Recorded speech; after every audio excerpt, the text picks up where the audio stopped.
everybody, welcome back. If you're new here, hi, I'm Mercury, and today I'm going to show you how I'm starting to prep for vacation. So vacation's not here yet, but this is the first time in a while that I'm traveling internationally, discounting cruise trips, right? So it's like, yes, cruises, international is going to different countries, but via boat. So it's a little bit different of a situation because it's like, from a cruise, when I get off the ship, I have my day pack and everything else is on the ship, and I'm not really worried about like schlepping luggage around on public transportation in those instances. So I have a different mindset about how I have to pack, what I'm going to need on this trip, and how I'm going to manage this. So I wanted to show you like my thought process and some of the things that I've been like getting to prepare. So if you're not already familiar, I have a trip planned in the relatively near future that I am going to Paris for the first time ever. I'm beyond excited. This is absolutely a bucket list trip for me. But in doing this, there's like a lot of stuff I had to think through. I have been to Europe once before. I have been to England.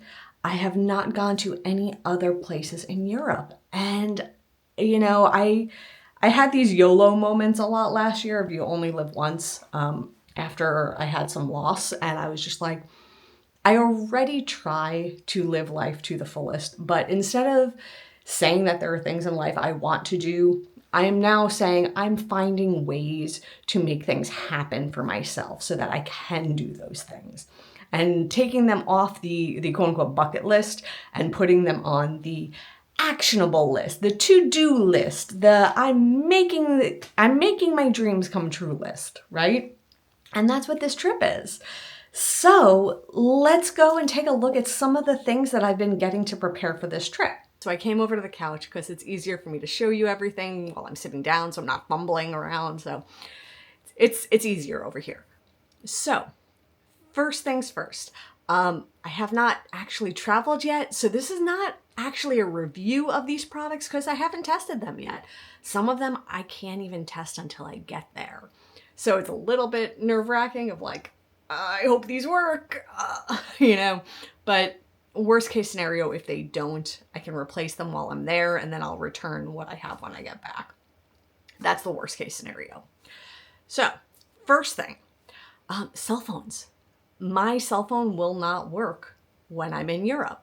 I have a US carrier and I had to figure out what I was going to do for internet because not that I want to be on my phone my whole vacation, but maps, getting around, navigating, tickets to the places that I'm going to, they're all stored on my phone.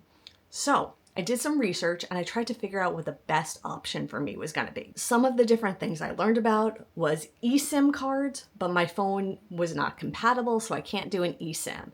But if I could have, this would have been a great option because essentially you download an app and it gives you a SIM number that you can use while you're traveling. Cool. Getting an actual physical SIM card is another option, or renting a portable Wi-Fi hotspot was the third option I looked at. So what I ended up doing, they all have pros and cons, but the portable hotspot would mean carrying around an extra device. It would be one more thing to carry around, and it was more expensive than getting a SIM. So I got this SIM. It's the Orange Holiday Europe. It's 30 gigs of data and 120 minutes and 1,000 texts. So this will actually give me a French phone number for while I'm there. So if I need to make any calls like a reservation or, anything like that, I'll have a French phone number while I'm there. It also gives me 30 gigs of data, which was key. So I have this, and I will let you all know how this works out for me when I get back.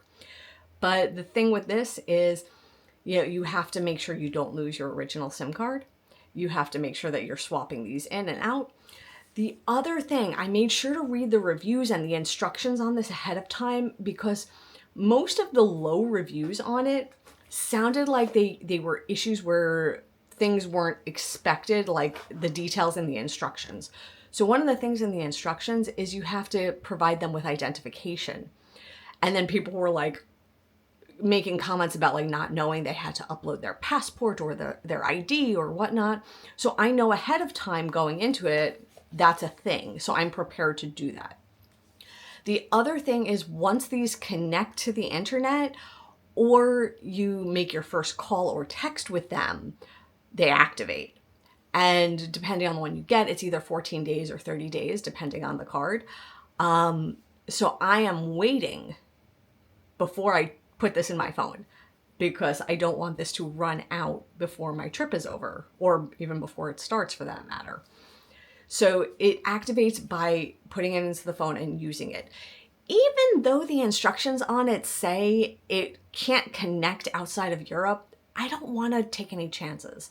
So I'm going to have this in my carry-on bag, and then when I'm on the plane is landing, and you know how it takes like 15 minutes to get off the plane, I will pop this into my phone while I'm stuck waiting to get off the plane. That's the plan. That is the plan for this. The other thing that's good about that plan is if there's any problem with it and this doesn't work, while I'm still at the airport, I will have opportunity to whether get a different type of SIM card or rent a Wi-Fi hotspot. I will have both options available to me while I'm still in the airport. So that's sort of like the backup plan, but hopefully this will work. And I'll let you all know how that goes. Next up, international power strip. So what I found out is most devices that I have a voltage range. So I didn't seem to need a voltage converter. It seems like things like hair dryers, flat irons, curling irons, things like that might need a voltage converter. So you have to really look into what you're planning to plug in. But if your items have like a range of voltage, they're more likely to be able to work. But again, please double check this. I am still learning this stuff. Like, I don't want you to listen to me and your device doesn't work. Like, I'm not giving you gospel. I'm just telling you what I'm doing and hoping that I'm not going to blow out my devices when I do it. But this is what it looks like. So it has the cord all wrapped up in here. So it has a little bit of, you know, length to it. It's not just this little bit. This is all wound and, you know, has a good amount of cord. Has 2 plugs on this side, nothing on that side. 2 more plugs on that side, 2 plugs here, standard size USB, and 2 USB-C. So I can get 6 regular devices plugged in, 2 USB, 2 USB-C. That's a lot of charging. Then on the pluggy part, the way it comes is this kind of a plug, like that. But it also comes with these. It comes with the little adapters. So this is like the American plug, right? And then that would plug in, like this would go like that, and then that would work in an American plug. There's this one, which I think is the one I'm going to end up needing to use. And it comes with this one. So I have a means of plugging in my devices for charging. So that was something else I had to consider that I haven't needed on other trips. Because even on cruises when I would leave the country, they had American outlets. They had actually they had both. They have the American style outlets and these kind of outlets. They have both. And by these, I mean like these ones. I think they're like EU outlets. So cool. So I have a plug-in, a means of power on my trip. Next up, ever since I booked this trip, a lot of people, one of their comments to me is watch out for pickpockets. I don't know how prevalent or not prevalent this actually is, but I'd rather err on the side of caution and, you know, I'd rather be prepared and then, you know, nothing happens and I didn't need to be so prepared rather than not being prepared and then having a big problem. So in terms of security for guarding against, you know, any type of pickpocket activity, there are 3 things that I got for myself. First one, pretty simple and straightforward, and it's TSA locks. So you could tell they're TSA locks because they have the little icon that means that TSA, so like the airport security, they can get into it with the key at the bottom. You can set your own code. So you could set the code to whatever you want the code to be. And yeah, I think this is great. I'm going to use it on my suitcase so that way while I'm traveling on the metro with my suitcase, I don't have to worry about someone trying to like open the zipper on it. And I got 2 of them so the other one can go on my backpack. Same concept. The next thing that I got was a money belt. So I got this thing. It has this is the side that goes against you. It has this pouch that doesn't close on the inside. So I don't think I'm going to use that because I think that's a little bit purpose defeating. But on the outside of it, you have like this zipper here. And it also came with these like RDIF or RFID little slips. So you can put your like credit cards in there so they can't be like, you know, pilfered from afar electronically. And then there's a second pouch on it, like a slightly bigger one. And it has little mesh pockets in there. But yeah, and then this can go like underneath my shirt, like, you know, across my tummy. So I thought this was good. It has a both adjustable, like it has the little adjuster, but this is elastic. This is also stretchy, and it has like one of these clips. And yeah, I could just wear that right underneath. So I thought this was, you know, can't hurt. And then I also got myself this like crossbody bag, but it's a locking crossbody bag. Now, this is not like so much my style. This is not something that like I would typically have, you know, utilize, but I like the features on it. So this strap is adjustable. So like right now it's like this length, but I'm going to make it longer so I can do like this with it, right? I'm not sure if you wear it like this way out or this way out. I would think this way out. But it has a pouch on the side with the zipper, and it's like my whole hand can like go in there, right? So it's a decent sized pouch on that part. This is one of 2 locking zippers, the main compartment, and you could see the zipper has like a little like lobster claw lock. So when I open that, this is what the inside looks like. So you could see it has like a key strap, like one of these things. And this is a light. I don't know if you can see. Yeah. So it has a little light. It's got like a bunch of little pouches here. And then on this side, it has like card size pouches. And then like a bigger pouch here. And yeah, that's sewn. Okay. So it's like pouch lined, right? But none of those interior pouches, like they don't zip close. It's not like a double zipper situation. But you have this zipper and it has that lobster claw lock on it. So you could just take it to this little hook and you go boop and it's locked. There's also a pouch on the outside front. So this is a smaller pouch, like this is just a few fingers deep. And that lower one does not have a lock, but this flap, so this is a magnetic little closure here, but it also has a zipper with the lobster claw lock on it. So again, if we open that, we have another pouch, and this is all the way to the bottom, and there's a pouch within the pouch. But again, it's not a double zipper situation. So I have this, help me carry my stuff around. 2 locking pouches. And yeah, so those were the 3 items that I got to sort of try to mitigate risk around, you know, what people are telling me is a thing.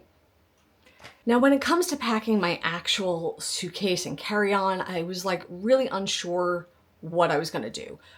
I really wanted to keep things minimal as much I could, but I'm also an adult who loves stuffed animals, and that was a non-negotiable. So what I determined that I was going to do, I'm not going to be able to do it in just carry-on. I came to that realization, as much as I would love to, it would mean fluffy friends could not come along, and that was just not a question. So what I'm going to do, I have a tote bag for the fluffy friends, and they'll be carry-ons, and that's fine. But I upgraded my backpack. My other backpack was like tapered. So it was like, and what I mean by that is like it had its main pouch, and then it had like 2 outer pouches that were progressively smaller, which meant it wasn't like maximizing its space. So I found a backpack for like 20 bucks and it had so many pouches and storage and organization and options. I was like, let me try this out. It's 20 bucks. Let me try it out. So I got this. We're gonna go onto the floor so I could show you all the features on this because there's a lot going on this backpack. So this is the backpack that I got. So we'll start with the outside. So it's got this pouch here. It's pretty basic pouch. You know, it's about the size of my hand. And it does have this zipper on it. So that's good. Then it has a secondary pouch over here. And again, my whole hand can get in there. So it's a decent sized pouch. So that is on the first flap. Then it has this other pouch that opens up. And this almost has like, you know, like those lunch boxes. It has that like kind of insulated feel to it. I don't know if it's actually insulated, but it has that feel. And this pouch is the entire sort of like length of the backpack. It's like, yeah, whole arm, right? Okay, so that's those pouches. And that one has a zipper closure here. So it's very hard to do with one hand. Then the whole thing opens up. And it opens like all the way. So like suitcase style, right? And on the top flap, we have lots of pouches. This is like a pouch heavy bag. So we have this one pouch here like this, right? So it's this whole section. It has a mesh like zippered portion, right? Then it has these slots here like this. And it has like skinny sections. So if you have like a notepad and pen, that would be what it would be perfect for. So that's that. Then there's this, which I will show you in a minute. Then there is another pouch that is zippered on this back portion. And then you see this wire here, right? Like there's a USB wire. Well, what you can do if you have a power block, you put the power block here. And on the outside, you have a spot where you can charge your devices. So you don't, like if you have your like cell phone is running low and you want to hold it and like you're using it, but you need it to charge, you have a port here and you could just kind of like put a power block. Like I could put a power block in here, plugged in, and it could be charging. Thought that was pretty cool. So then there's that. Let me show you this thing I have rolled up. So this is another pouch. Okay, this is another pouch. But you don't get to it from there. You get to it from the bottom of the bag. So this is hard to do with one hand, so I pre-open the zipper. But this flap opens up and that pouch is all here, right? So if you have like shoes and you don't want your shoes to dirty other things in the bag, that is like a shoe pouch. And it has a zipper at the bottom. And it has little ventilation holes. So, you know, it won't get smelly in there or anything like that. So that's that. And that was this pouch. And like I just sort of kind of rolled it up so it was out of the way. And that was that. And then we're not done yet. There's another pouch. The back opens up here like this. And this one is the padded, this is like the laptop pouch. So that is right there, and it'll go flat against your back. So it'll be flush against your back, right? And that pouch has two zippers. So that sort of goes back to like the TSA lock. So I could put the TSA lock on there and not have to worry about someone trying to like get into that pouch. The same could be said for the main pouch. It has 1, 2 zippers. So you could do that as well. But we're not done yet. We are not done yet. So there is another pouch. This is very complicated with one hand, I tell you. Okay. This is like one of those anti-theft pouches that goes against your back. So you have another pouch here. And this is very squishy, by the way. This is like a nice foam. But you have this pouch here. But it's not a locking pouch. It's just a regular zipper pouch. But this would be against your back. And it has one of these straps so you can put it like on top of your rolling luggage. It has a strap for that. Then of course it's a backpack, so you have your backpack straps. And then it has like that chest clip. So if you like that, you can do the chest clip. And it also on the sides has these like compression clips. So you could do this and you could squish them. So that way, you know, take up as little space as possible, right? So you have the clip here, there's a lower clip here, and then the same on this side. You have the clip and the clip.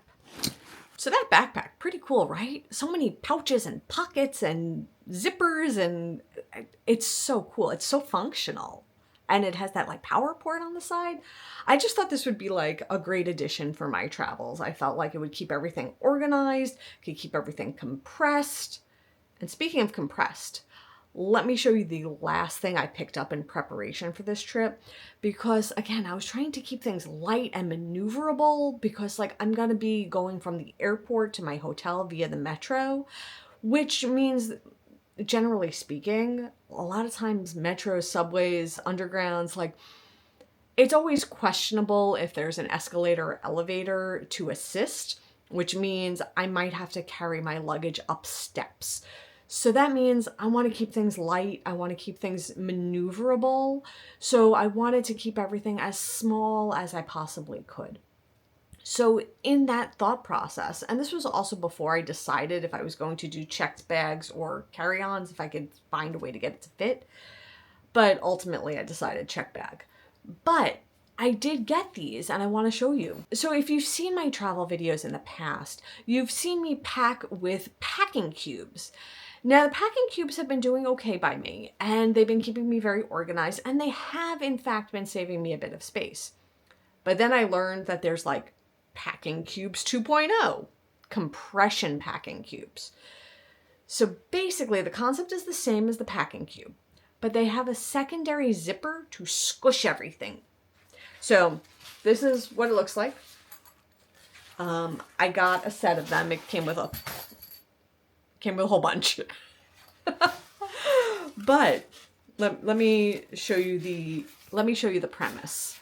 So I'm gonna undo all the zippers. Okay. So the premise is that you have this packing cube and you can pack it, and it's this big, right? Like it can expand to that level. So you put all the clothes in it. All the clothes and things go in there. And then you zip it and you close it. So this is basically what I've been doing to this point. I've been using packing cubes that do this, right?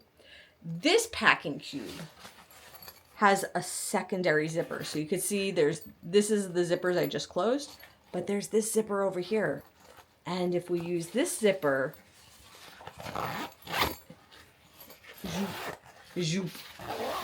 it will bring everything down tighter, right? So it does bulge in the middle when you put stuff in there, but it's definitely more compact. It squishes out the extra air. So as I get closer to when I'm actually traveling and I pack, I will show you those packing cubes, those compression packing cubes. And you know what? We'll do a side-by-side comparison. I'll do my old cube and then I'll repack into these and we'll see how much space it saves.